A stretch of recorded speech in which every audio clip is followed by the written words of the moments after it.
point out that the sun shines down its power to all the world and makes the wind blow strong as it will. I wonder how gentle rains can fall upon the land, so lovely earth can stay lovely still. Hello, ladies and gentlemen. Welcome to the 542nd edition of Energy Week with George Harvey and Tom Fennell. Tom, you there? I'm here, in the flesh. Tom is in the flesh. In the flesh, but not in the studio. That's right. And what Tom is telling you is that this is the real Tom talking, not a ghost or something else, or an imposter. Something like that. It would be sad if you were an imposter. Okay, this is Energy Week. We do an aggregation of news about energy and climate change over the period of a week, starting on September 21st, which is a Thursday. Today is September 27th, it's 28th, so the show goes from the 21st to the 27th yesterday. And the materials that the show is drawn from go to my blog, geoharvey.com, which you can visit, and you can find links to the individual articles that we're talking about there. But, some of which are well worth following up if you got the time. We actually do talk about things that are worth reading about sometimes. But you can also go to a link that is below to a website, or download a file that's below. So you can actually, at the website and in that file, every item that we talk about is there with live links. And that's what I was thinking about. You can link right directly to the source. Absolutely. So let's go, Tom. What do you think? Yes. Okay, we're going to start with a picture of a wind farm, the Whiteley Wind Farm, and this is from Energy Live News. And that Whiteley Wind Farm is in Great Britain. That's right, it is. And it says, and I quote, UK smashes low carbon record with wind power. Yeah, isn't that great? On the 18th of September at 2 p.m., the grid achieved a new low carbon intensity record, hitting just 27 grams per kilowatt hour, according to the National Grid ESO. A record set earlier this year was 33 grams per kilowatt hour, so that's a big drop from 33 to 27. Wind power is accounted for 48% of the electricity supply on that day, with nuclear energy in second place at 18.9%. I should explain grams. That's 2.5 times. Yeah, That's it is. I should explain grams per kilowatt hour. The various sources of electricity are rated according to the number of grams per kilowatt hour. That is, grams of carbon dioxide emitted, or the equivalent of carbon dioxide emitted, and it takes into account the lifetime use of carbon. So if you have a wind turbine, it's emitting practically no carbon dioxide at the time the turbine is spinning. But of course, there was a lot of metal processed and so forth in making the wind turbine, and all that has to be accounted for. In its construction. That's right, and transporting pieces to the site where it's going, and probably a concrete base, and you have to include that. And so the lifetime emissions of carbon dioxide in terms of wind turbines are very low from solar, low or very low from nuclear, depending upon who you decide to believe. There was Benjamin Sovacool, who used to be he used to teach at the Vermont Law School, but I forget what he's doing now. He's been all over the world. Highly respected. He did a meta-study of nuclear power and its carbon intensity, and he found that different studies on nuclear power were off by as much as an order of magnitude or more. Who's doing the writing, huh? Yeah, Well, no, he's not. I'm just telling you, this guy did this some time ago. Coal, you can say, well, coal is going to emit approximately 1,000 grams per kilowatt hour. This year in the UK, in this record in the UK was 27. So compared to coal, it's 1,000. Overall in the UK, 27. Natural gas is going to be about 400, 500, somewhere in there. And then you get down to these figures like 27 from the UK, and that is extremely low. I don't know what they have for figures for wind turbines and so forth, but that's very low. Okay, you have more on that, or should we go on? Oh, that's about it, I think. Okay, now we have an item from Clean Technica about working at home. It looks like what the guy's doing. That's right, it does, doesn't it? Yeah. So He's wired for sound. What?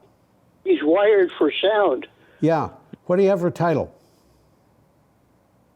Working permanently may have working remotely, Tom. remotely, yeah, may have significant carbon reduction benefit. Well, that's good. Yeah. A study published in the journal Proceedings of the National Academy of Sciences, that sounds pretty important, doesn't it? Shows that working from home can reduce the carbon footprint of an individual employee by more than 50%. It sheds light. Well, he doesn't have to commute to his bedroom. Yeah. Absolutely. I could, I don't own a car. I could work in Manhattan. As a matter of fact, I have a brother who works in Manhattan, and he lives in Marlboro, Vermont.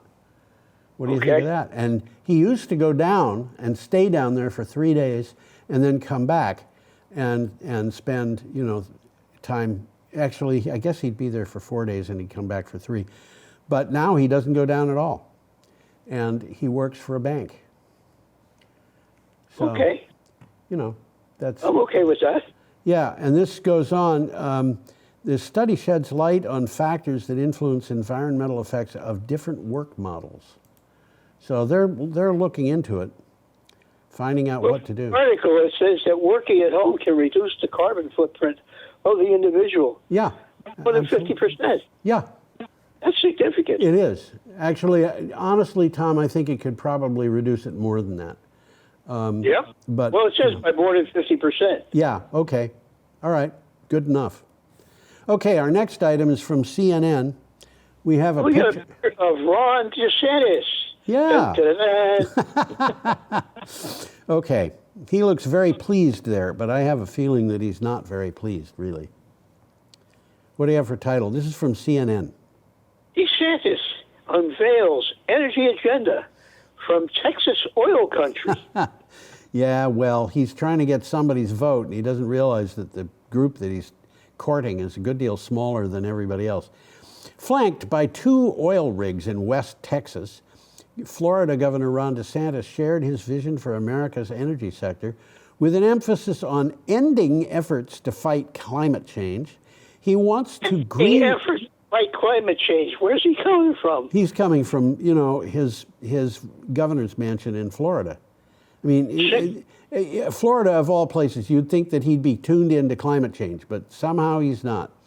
He wants to greenlight more pipelines and allow mining and extraction of oil, gas, coal, uranium, and other minerals on federal lands. That's ridiculous. Well, I could probably, come up with some wisecrack, but I'm too stunned to be able to do that. Okay, should we go on, escape this? Yes. Okay, we're up to Friday, September 22nd, and we have a picture of a rather small container ship. With a lot of containers on it. Well, if you look at the really big container ships, I think they might be 8 or 10 times the size of this thing. But it looks like it's got 2 hulls. Almost, doesn't it? Yeah. I don't think it's almost. I think it is 2 hulls. Well, it might be a double hulled. It's sort of like a catamaran. Oh, I see what you're saying. I don't know. I kind of doubt it, to tell you the truth. But nevertheless, this is from Clean Technica. What do you got for a title? ABB, whoever they are, They're a company. to provide hydrogen fuel cell propulsion systems for container ships. Yep. ABB, and I looked it up, Tom. It is ABB. Okay. It may have stood for something at some point, but I don't think it does anymore. ABB announced that it will collaborate with Samskip Group, a shipping company based in the Netherlands, which plans to be net zero by 2040. That's fairly soon for a shipping company. And India's Cochin shipyard to build 2 135-meter container ships. They will be powered. 150 feet. Huh? That's 450 feet. Yeah, so, they're half the length of a big ship. Some of those container ships are unbelievably big. Anyway, these will be powered by 3.2 megawatt ABB hydrogen fuel cells. What does a hydrogen fuel cell generate electricity, and then they use that to run a motor? Yeah. Okay. Yeah, they have hydrogen in bottles, and it's just an alternative to batteries. Hydrogen. What? The fuel is hydrogen. The fuel is hydrogen. The exhaust is hydrogen dioxide. No, dihydrogen oxide. Sorry, H2O. Water. I've heard of that one before. I'll bet you have. I'll bet you even drank it once or more.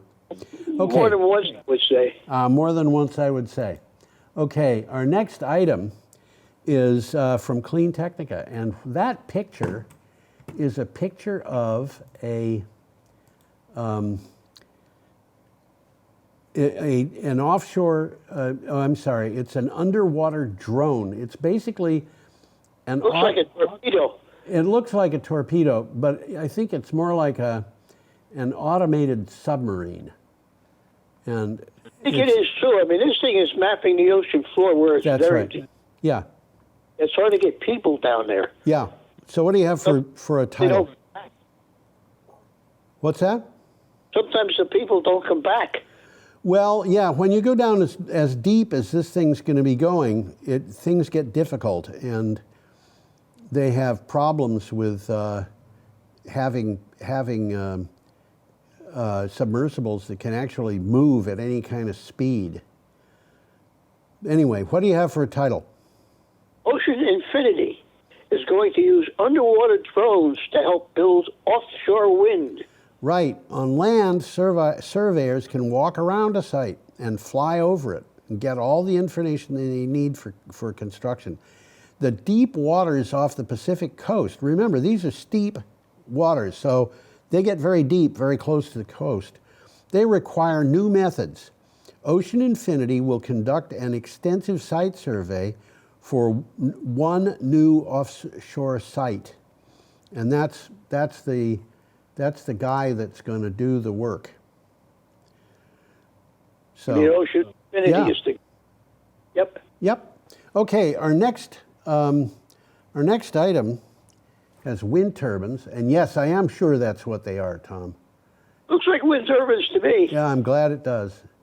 All lined up like soldiers. Like soldiers, yeah, that's right. Like soldiers, with a road next to them. They are straighter than the road is. This is from The National, which I think is a publication in Pakistan, but I'm not sure. Global wind capacity to hit 2.38 terawatts by 2032. Now, you've heard me saying gigawatts is bigawatts. That's right.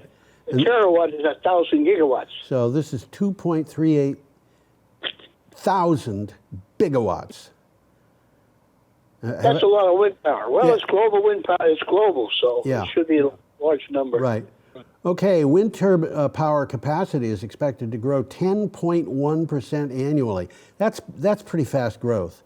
I mean, there are other things that grow a lot faster, but that's pretty fast.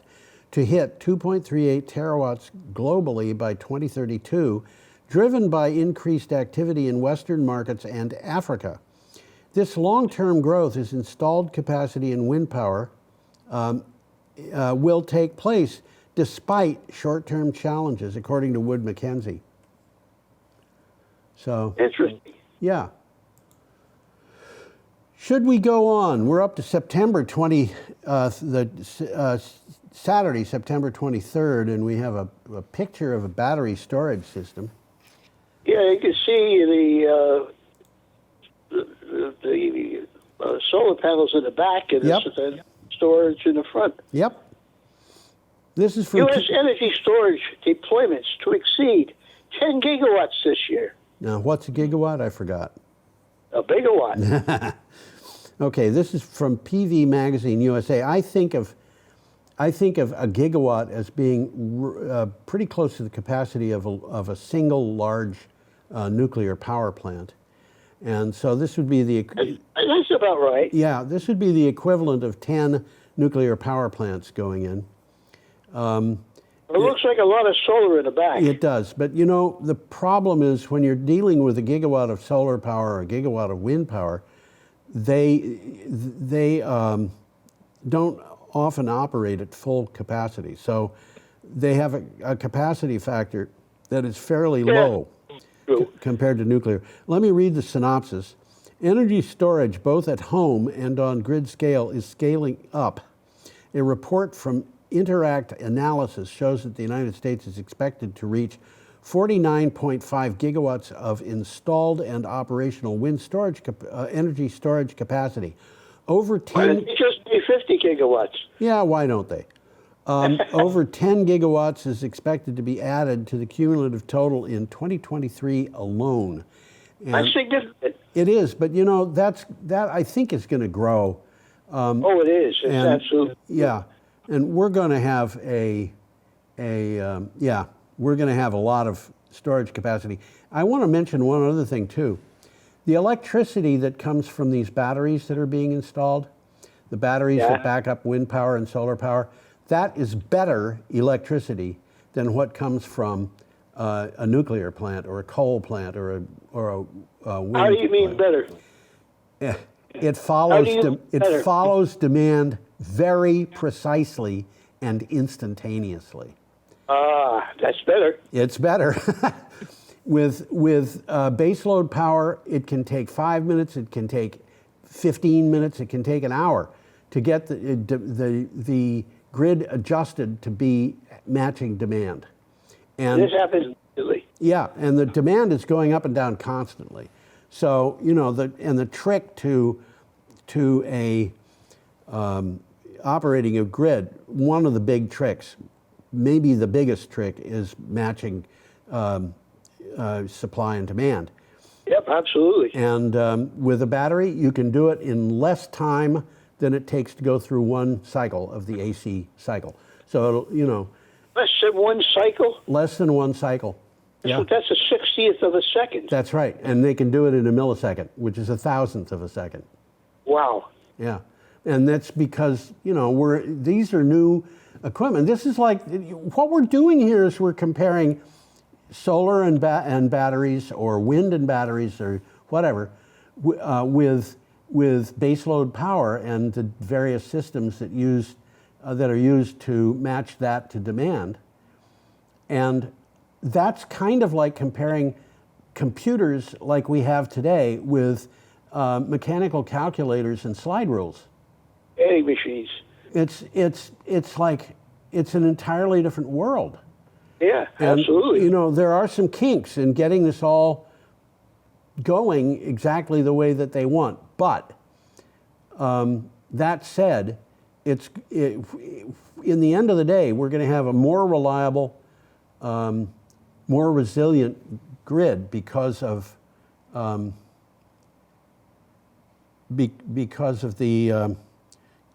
change to solar and wind. So I don't know if I said this, but I'll say it again.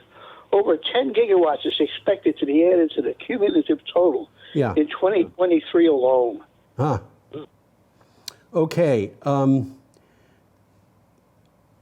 next picture is we're talking close about to Vermont. home. Yeah, it's close to home. Peacham Community Solar Project, and I think that may be I don't know if that's a photograph or a. Anyway, this is from Clean Technica. And it says says Peacham, Vermont, population 731, is holding a celebration on September 24th, 2023, to welcome the Peachtree Community Peacham. Solar Installation. Peacham. At least 150 kilowatts. Now, putting that in perspective, the array at the landfill on the Old Ferry Road is 5 megawatts. Yeah, So this is pretty small. Yeah, Peacham is not a big community. Peacham is, I forget it says here, population 731. It's up near St. Johnsbury. Okay. And it says here at just 150 kilowatts, it may be small compared to other community solar projects, but it will have a big impact on the town. Yeah, this is something that just about everybody in the town is signed into. So it's providing a couple of jobs, and in that part of Vermont, that's important. But it's also going to be providing electricity to the residents at a relatively low. Electricity as long as the sun's shining. Yeah, and they have batteries and things that they can do with that. So there you go. I think we should go on. Moving right along. We have This is it. Look at that! Look at that boat. Yeah, look at that boat. Yeah, it's standing on legs, and that boat is probably going 20 miles an hour. Looks like it's moving. Yeah, There's been a heck up out of the water, so there isn't a lot of resistance. There's very little resistance, and that explains what happens in this story. By the way, the front two pegs on that are connected to, I think it's one kind of wing that goes down as the back one goes to a wing that has the rudder and the motor attached. So that would make yes. Yeah. Okay, this is from Clean Technica. What do you have for a title? Candela sets a 24-hour distance record for electric boats, 777 kilometers. That's nearly 500 miles. Yeah, well, it says here, I'll just read this. Candela CEO Gustav Hasselkog wanted to prove that the C8 would handle long-distance cruising, so he set up a 20 nautical mile loop. During one 24-hour period, the C8 boat covered 777 kilometers, which is 483 miles. The previous record was 79 miles covered in 20 hours. So, I said it was nearly 500 miles, yeah, but we're on the same track. Yeah, this just blows the old record away. Just blows. This is interesting because the company is called Candela. Yeah. And when I was back in the lighting business, I did business with Candela. Oh. They stock light bulbs. Any light bulb made anywhere in the world, they got it in. Oh, man. You I was able to buy a weird light bulb made by Sylvania in Sweden that Sylvania doesn't even know they make. Yeah, that happens. It was used in post offices, and it was 35 watts, and it was pure yellow light. Oh, man. You're reminding me of... Sylvania didn't even know they made them. Yeah, you're reminding me of the first IBM PC I had, which I got in like 1982 or 1981 or whenever it was. And it came with an 8087 processor in it, which most people didn't know anything about. And at the time that PC came out, IBM employees didn't know what the socket was. Mine had one, but most computers didn't. And the employees knew that there was an empty socket there, but they didn't know what it was for. And I knew a guy. Didn't have anything to plug in. Yeah, I knew a guy who went through the thing of what was this for, and he couldn't find anybody at IBM. So he figured he'd call Intel, because Intel made the processor. And the people at Intel said, well, if you find out, would you tell us? They didn't know either. Well, that man who did that made a lot of money and started a very respectable business because he managed to get an 8087 and plug it in and find out that it actually did work. Interesting. Yeah. The 8087 is a math coprocessor. It's actually built into the processors these days. But in those days, it was, if you compiled a program, it could be 20 to 60 times as fast if it was it had a lot of math going on. So anyway, that is that, and we are up to Sunday, September 24th. There's a picture of a Ford EV. A Ford EV and an article from Clean Technica. What do you got? Ford sides with EVs, tells UK Prime Minister not to fear the strong headwinds. Yeah. What does that mean? Well, I can explain this, but let me read the synopsis first. With UK's 2030 ban on sale of new internal combustion engine coming up, automakers have been investing in UK facilities to make EVs. As the deadline nears, UK Prime Minister Rishi Sunak decided to postpone the ban, and some car makers are not happy. Okay, let me explain what happened here. The UK decided that it was going to ban the sale of new gasoline and diesel-powered cars in 2030, which is just around the corner. Going up. A lot of people complained about that. And the Prime Minister decided that he would let the date slip by 5 years to 2035. Meantime, the automakers were all getting ready to start, to do their changeover. And a changeover from gasoline-powered cars to electric-powered cars is not like a changeover from one model year to the next. No, Even from one model to the next, because these electric-powered cars have got entirely different drivetrains if they're built properly. And they're dependent on batteries, which have to be made in factories that haven't been built yet. And, they were all rushing, and they had invested probably hundreds of millions of dollars already, maybe billions of dollars, trying to get... Well, we're in a period of transition, and it is happening. Yeah, it's happening. But all of a sudden, they're told they've got 5 extra years. Well, that means that they've been investing like mad into something that they didn't have to invest like mad into. And they felt really kind of, I think, among other things, they felt slighted by this because nobody consulted them, apparently. I think so, yep. Yep, okay, we're up to... I'm just thinking about the UK Prime Minister, Rishi Sunak. That's a good British name. Well, yeah, I'm not sure what a British name is, to tell you the truth. I mean, my name is Harvey, and Harvey is a good British name, right? Except that it isn't. Sounds like it to me. It sounds like it, absolutely, but it comes from a French or German or something name, Belgian name that means battleground or something. And I've traced my family back to the 13th century, and Well, my name is Gaelic, and it means fair-haired stranger. Well, that's fairly true. You are a stranger. Or fair-haired foreigner. Ah, well, okay. We're up to an item from earth.com, and there is a picture of a green area in the desert, also known as an oasis.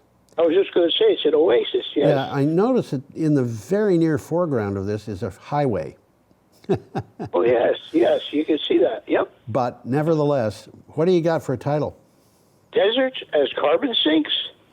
Study shows potential for greening arid regions. Yeah, a team of plant scientists has introduced a novel method to sequester carbon dioxide by, quote, re-greening, end quote, arid areas without competing with agricultural food production. Their report, published in the journal Trends in Plant Science, suggests developing deserts for carbon sinks. So just imagine you take the Sahara Desert and turn it into a forest. That'd be a lot of carbon drawn down. But it doesn't have to be the Sahara. It could be California and Arizona, New Mexico, Texas. There's a joke about that by the 1,000-year-old man. He talks about the Sahara Desert used to be forest. Yeah. That's his joke. Somebody says about the Sahara Desert, he says used to be forest. Okay. It's a joke. It's a joke. All right. All right. Our next item is from Clean Technica. It is a big picture. It is. We have a picture of a bus getting charged, and that thing coming out of the top of the bus is going up to the charger, which is overhead. So all you got to do to charge this bus is get the bus into the right place and push a button. I have seen bus chargers buried in the asphalt. Yeah, I have. So that when the bus comes into stop for a while, it gets recharged. Yep, I've seen that too. I've seen pictures of it. But, you know, this is all developing new kinds of infrastructure. This is from Clean Technica. What do you got for a title? New York bus electrification is moving forward with 53 overhead bus chargers. 53 of them, wow. Yeah, and that's what we're seeing in the picture is the overhead bus charger. New York Governor Kathy Hochul announced that construction is progressing on 53 state-of-the-art overhead electric bus chargers at Metropolitan Transportation Authority depots in Manhattan, Queens, Staten Island, and Brooklyn. Doesn't the Bronx get any? I guess not. You know, I had exactly the same thought. But what this really says is that they're moving ahead with these buses. So. Yeah. Okay. Well, it's just a trend. I mean, there's no question about it. Yeah. We're up Internal combustion engine is on its last legs. Yeah. We're up to Monday, September 25th, and we have another item from Clean Technica, and I've got a picture here of a lone gas pump out in the middle of no place. I was going to say it's surrounded by desert, isn't it? It looks like it. What do you got There's no reason to keep riding a gas price roller coaster. Yeah, that's the point. Yeah, a recent article at USA Today tells the woeful tale of gas prices rising again.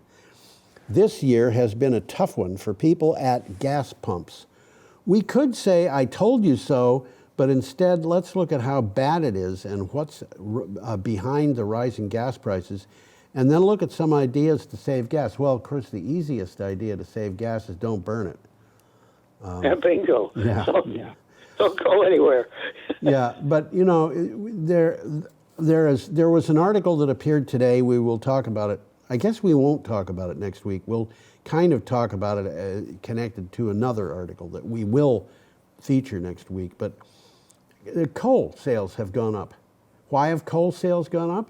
Because Russia stopped supplying coal and natural gas. And the companies that had been dependent on natural gas went back to using coal if they could. So the demand for coal went up. Yeah, strange things are happening there with Putin and Ukraine, and it's kind of hard to follow. Yeah, it is. Okay. Our next item is from Clean Technica. We have a picture Looks like a picture of a Volvo electric truck. That's what it is. How did you know? A Coca-Cola truck. Okay, yeah, it's a Coca-Cola truck. And it says, and I quote, Pepsi isn't the only company hauling sodas with electric trucks. Right.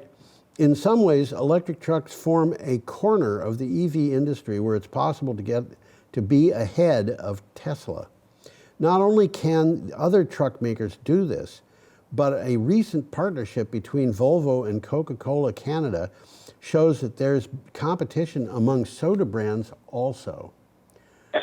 So there you have it.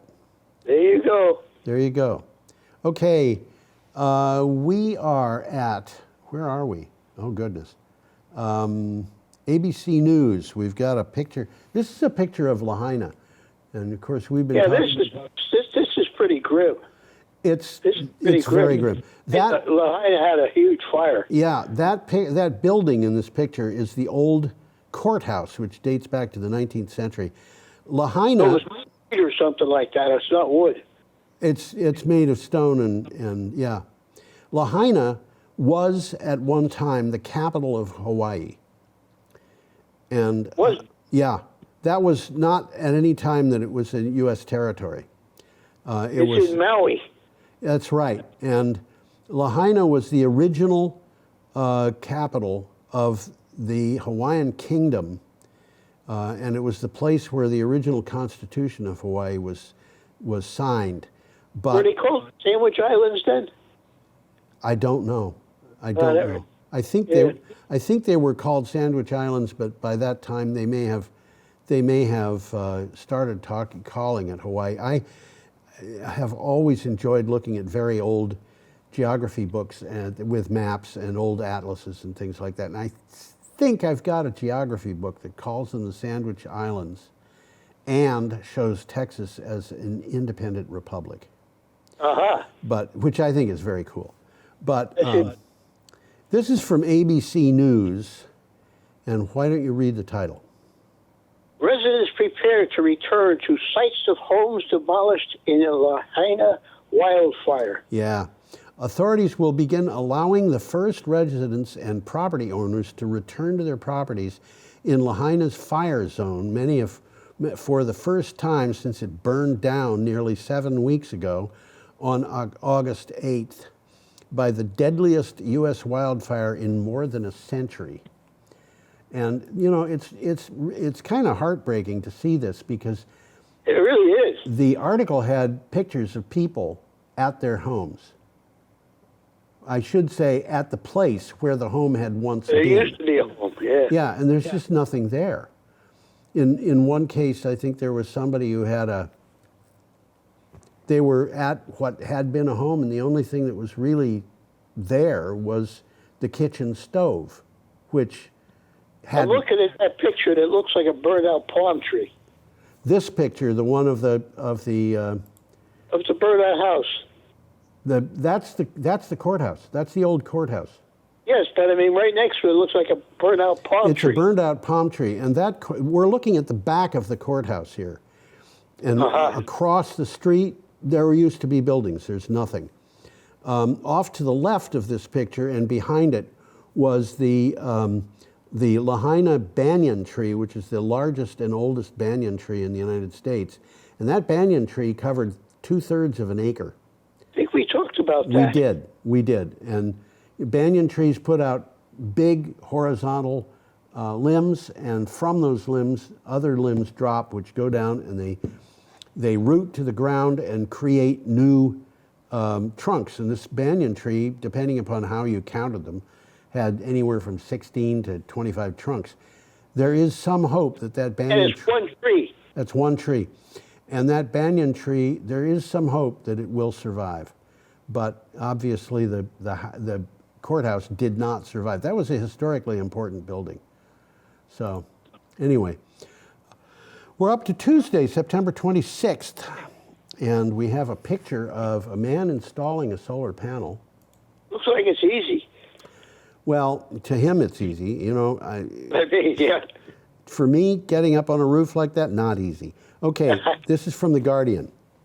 Staggering green growth gives hope for 1.5 degrees centigrade, says a global energy head. Yes, the prospects of the world staying within 1.5 degrees Celsius limit on global heating have been made brighter in the past 2 years owing to the, quote, staggering, end quote, growth of renewable energy and green investment, according to Fatih Birol, the chief of the World Energy Watchdog. That's the... what it's saying is renewable energy is growing a lot faster than anybody expected. That's right. And a lot of that is because the Russians invaded Ukraine.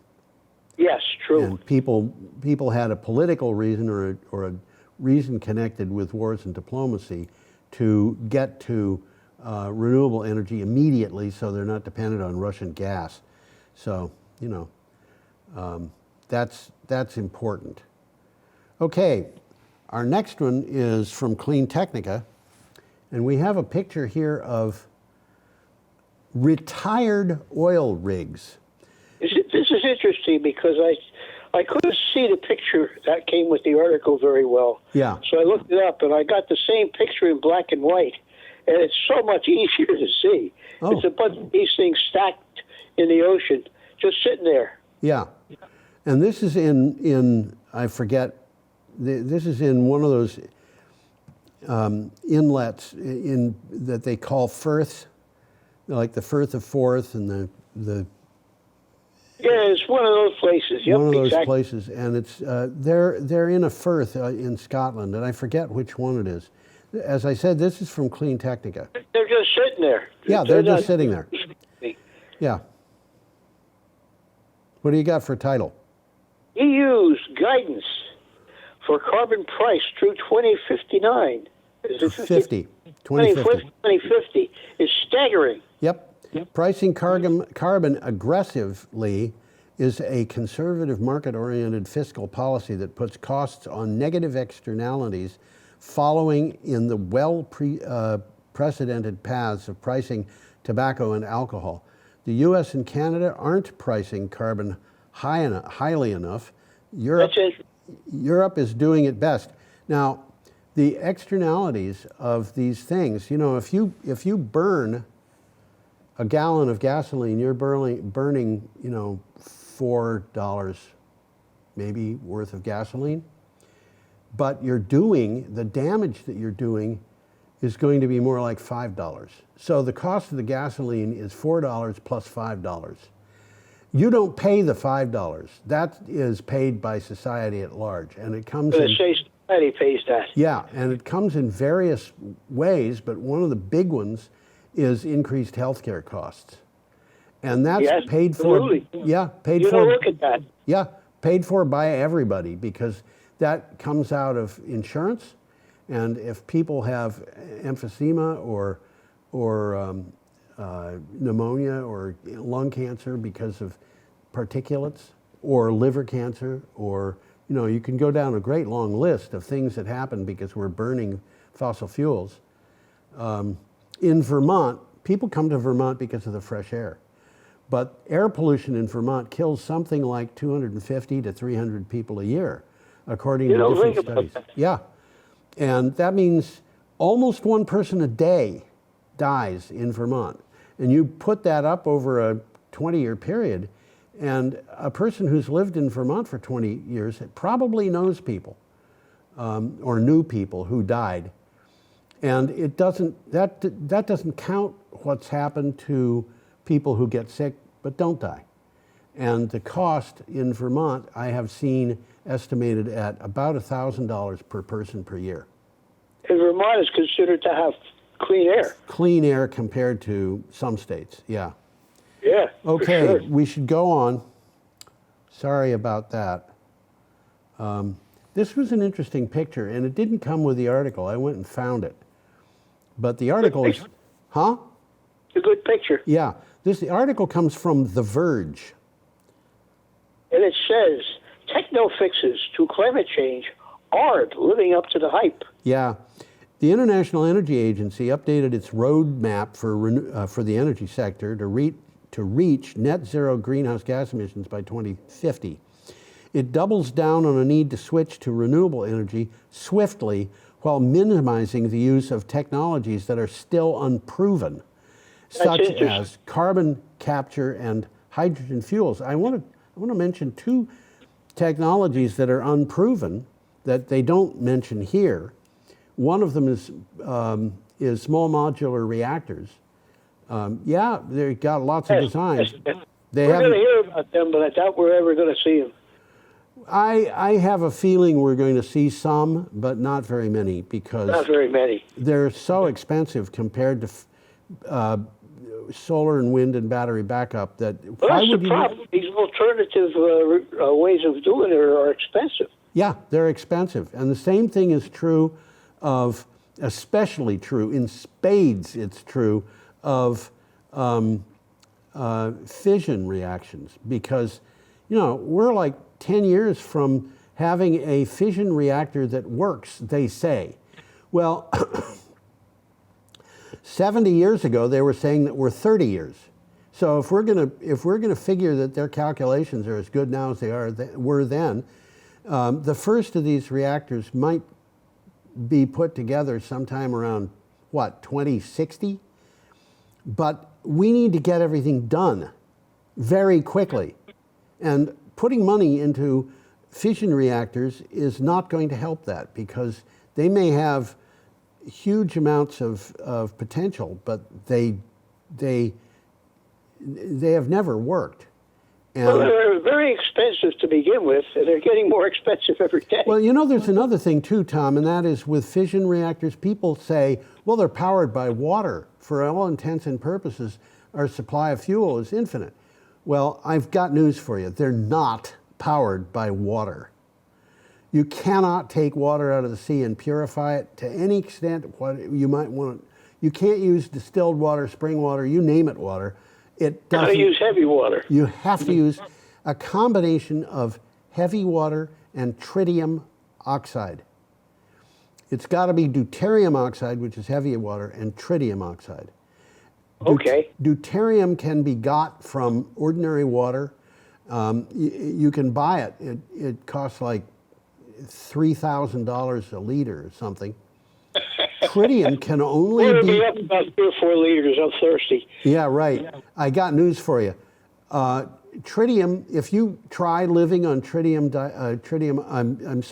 on heavy water, deuterium oxide, chemically it's water, but it doesn't work in your body the way water would, and you can, die because you're of thirst, because you're trying to drink. They've done tests on laboratory animals and found that they just die. That's interesting. But tritium only comes from nuclear reactors. Uh-huh. So, and it's going to cost like I think what I saw was $3,000 a liter, $3 million a liter. $3 million a liter? Yeah, and of course, that's very expensive, isn't it? It's pretty intensive, but the thing is, if we started using lots of it, the price would go down like a rock. But it doesn't really matter. This is not the way people think it is. That's the point I'm making. It's going to take forever to do it, and it's not going to be cheap, and it's not unlimited electricity. So, moving right along. What's that? Moving right along. Moving right along. We're up to Wednesday, September 27th, and what have we got? We've got a picture of a coal-burning power plant. That's what it looks like to me. Yeah, it's got a conveyor on an angle there at the base of those chimneys, which is the giveaway. That's a sign it's a coal burning plant. Yeah, that it's coal burning and not natural gas burning. But anyway, it's interesting. The smoke coming out of the stacks isn't smoke. That's scrubbed. That one stack on the right has got a big scrubber on it. So there's a lot of steam there. There's steam coming out of there. Yeah. Okay, what do you got? This is from CNN. Not nearly enough. The IEA says fossil fuel demand will peak soon, but urges faster action. Right. The IEA is the International Energy Agency, which is run by Fatih Birol, who we mentioned earlier. Global demand for oil, natural gas, and coal is likely to peak by 2030. It is an encouraging development, but, quote, not nearly enough, end quote, to limit the rise in global temperatures to 1.5 degrees C, according to the International Energy Agency. In other words, what Fatih Birol... Nearly enough. That's just scary. Well, what Fatih Birol says is we can do this, but at the speed that we're working at now is not nearly fast enough. So, we can do it, but we need to speed up. Now, this is one of my favorite pictures coming up in the entire show. Looks like a goat to me. It's a goat. And this goat is at work, hard at work with other goats, protecting the city of West Sacramento and protecting it from wildfires. This is from the BBC. What do you got for a title? The goats fighting fires in Los Angeles. Well, it's all over California, really. The title talks about Los Angeles, but this goat is in West Sacramento, which is more than a short hike away. Factors such as hotter, drier conditions due to climate change are key drivers in increasing the risk and severity of fires, research shows. But land management can play an important role, as the buildup of dead trees and dry shrubs creates dangerous fuel that can lead to big, severe fires. And goats can help with that. And they work cheap. They generally do. This particular goat that we were just looking at belongs to a company, and I don't remember the name of the company, but it leases goats to municipalities. How about that? There's a little solar array on West Brattleboro on Western Avenue. Yes. And every once in a while you see some goats in there. I thought it was sheep. Well, sheep, goats, it's both, but the goats climb up on top of the panels. Yeah. Yeah. And But they're groundskeepers. yes, and the thing about the goats, maybe I should put this guy back up again. If you think about cattle, cattle have very broad mouths. A goat, by comparison, has a very narrow mouth. That's interesting. And according to this article, that means that the goat is better able to deal with shrubbery than a cow is. And what that means is that if you have a goat among woody shrubs, it will just eat the wood. You know, Tom, you and I think we grew up in a time when people used to joke about goats eating tin cans. Yes. People used to joke about that. Goats, of course, will not eat tin cans, but they eat the label from the tin can. they might. But you know, somebody somewhere said something like, "What do you feed a goat?" And somebody probably replied, "Yeah, a goat will eat a tin can." And I can remember that meme. It was a meme in the 1950s and 1940s and so forth, coming up in movies. And yeah, up in comic strips too. yeah, comic strips. There are a bunch of things that did that. And another one was people slipping on banana peels. Yeah. Do you know what that came from? No, I haven't any idea. Well, there was I think he was the first man to go over Niagara Falls in a barrel and live. The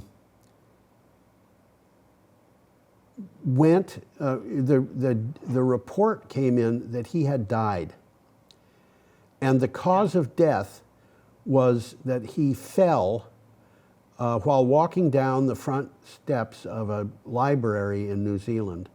He stepped on a banana peel and slipped and fell and died as a result. It had nothing to do with going over falls in a barrel, huh? Except for one thing. The guy had survived going over Niagara Falls in a barrel, but he died because he stepped on a banana peel. This really captured people's minds. That became, people talk about memes today as though there's something new. Those were memes, those. And it reminds me of songs like "Yes, We Have No Bananas," which could have been an actual statement that somebody made, I don't know. But we have one last picture and one last story. I'm going to put the picture Two last turbines. What's that? And two last turbines. Actually, there's more than two in there. Are there? Where are they? They're way in the back. Way in the back. That's the cursor for my... Oh. There's a cross-shaped cursor. Aha, okay. I believe you. Okay, this is from Storm Lake Radio. Well, it's a picture of a wind farm in Iowa. Yeah. As if it makes a difference. Yeah. It says, and I quote, MidAmerican announces renewable energy milestone. Right. According to a news release, MidAmerican Energy delivered 100% renewable energy to serve its Iowa customers' electricity usage in 2022. MidAmerican, what? What's that? 100% renewable. That's interesting. It is. MidAmerican's Iowa wind fleet generated more than 27,000 gigawatt hours, which it delivered to its Iowa customers at very low rates. And very low rates means about 40% below normal. And I want to emphasize here, there are a bunch of different utilities at work in Iowa. MidAmerican is a big utility that works in Iowa and Illinois and one other state. Maryland, I think. Huh? I think it's Maryland, but that's out of the way. That's way out of the way. Anyway, it delivers electricity to customers in 3 states, and the ones in its customers in Iowa, who I think are probably fewer than 25% of the electricity users in Iowa, got 100% renewable electricity. And MidAmerican, among other places that MidAmerican provides electricity, is Des Moines. They provide power for Des Moines. They've been building, these wind turbines, and now they've got to a point where they can provide 100% renewable electricity to their customers because they have these wind turbines in Iowa. We're in a transition period, and it is happening whether we like it or not. Yeah, that's true of not just renewable electricity, but it's also true of, you mentioned this earlier in the show, electric vehicles. The time is going to come when new gasoline-powered vehicles are simply not available. Now, when that's going to be, I don't know. But parallel to take, I can't even think of his name. Former President Bill Clinton. I can't even think of his name. He used to be president. Bill Clinton. Bill Clinton. Yeah. To paraphrase Bill Clinton, it's the economics, stupid. Yeah, follow the money, to paraphrase Elliot Ness. Yeah, right. The thing that's happening is that right now, the cost of renewable energy is dropping below the cost of fossil fuel energy. And when that happens, it's been almost a year. It was in October of 2022 that NextEra Energy, which is one of the biggest utilities in the United States, by some metrics the biggest, and by the way, they do supply electricity in Iowa, projected, they provided a kind of a show for their stockholders, in which they said they showed what they were going to do with investments over the next 10 years. 0 for coal, obviously, 0 for natural gas, 0 for nuclear. They're not worried about nuclear. They own 7 nuclear reactors. They know all about nuclear. They're not afraid of it. I am afraid of it, but we can talk about that at some other time. 100%. Well, they got to solve the problem. What to do with the nuclear waste? That's one problem. There's other problems. Yeah. And NextEra brought up one. That's the big problem. Yeah, NextEra brought up another one, which is not something that has to do with fear. It's really pretty much straightforward. They're putting 100% of their investments into what they call near-firm solar and near-firm wind, which means solar or wind that have been backed up by batteries to the point where they are as reliable as nuclear power for providing dispatchable electricity during high demand periods. So it's not firm, it's near firm. It's near firm. And they say they expect by the end of this decade, the cost of near firm solar and near firm wind electricity from those will be below 4 cents per kilowatt hour. The cost of, these are wholesale costs from small modular reactors or other nuclear reactors will be 10.5 cents or higher. So now, nuclear reactors that are already installed are much lower than that. They might be 5 cents or 6 cents, but even so, new solar and wind with batteries would be cheaper than old nuclear or gas. Well, as I said, they still haven't figured out what to do with the nuclear waste. They haven't figured out what to do with the nuclear waste. They haven't figured out what to do with all kinds of things. Tom, it's time to end the show. I'm afraid we've run out of space. Well, some good stuff that we've been talking about, though. Yep, and we're going in a transition period, there's no doubt about that. Yep, we're going to wish everybody that they have an enchantingly beautiful week. So, You hear that, cat? Did the cat wave? No, he slowly walked out of the room. What can I say? Your cat just isn't warm and fuzzy, or I should say really super friendly in front of an audience. Okay, I'm waving, Tom's waving. Y'all come back now, you hear? Yeah, that's what I was supposed to say that. Why don't you say it, Tom? You do it much better than I do. Yo, come back now, you hear? There you go. See you next There you week. go.